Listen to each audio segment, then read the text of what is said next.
শেষত মই তদন্তৰ ওপৰত দুই এটা কথা ক'ব বিচাৰিছোঁ।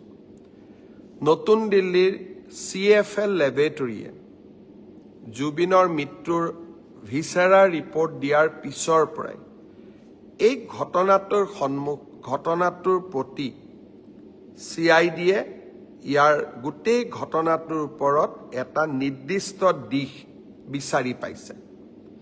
আৰু মই ভাবোঁ যে খুব কম দিনৰ ভিতৰতে আমি জুবিনৰ মৃত্যুৰ সৈতে জড়িত সমস্ত ঘটনাৰ আজি আদালতৰ আগত আমি প্ৰকাশ কৰিব পাৰিম। আমি এতিয়া বহুখিনি কনফিডেণ্ট হৈছোঁ যে এই তদন্তৰ গতি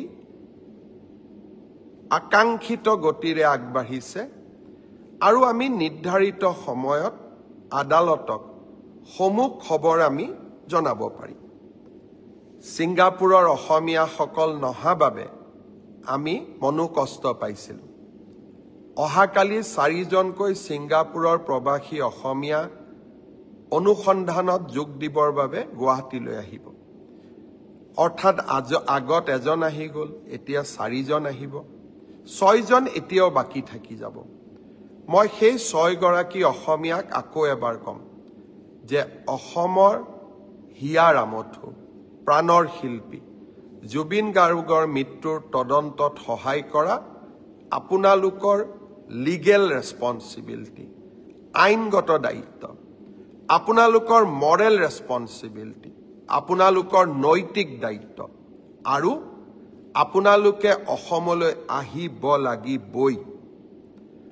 যিসকলে অসমলৈ নিজে নাহে তেওঁলোকক কেনেকৈ আনিব লাগে তাৰ বাবেও আমি আইনৰ ব্যৱস্থা ল'বলৈ কুণ্ঠাবোধ নকৰোঁ।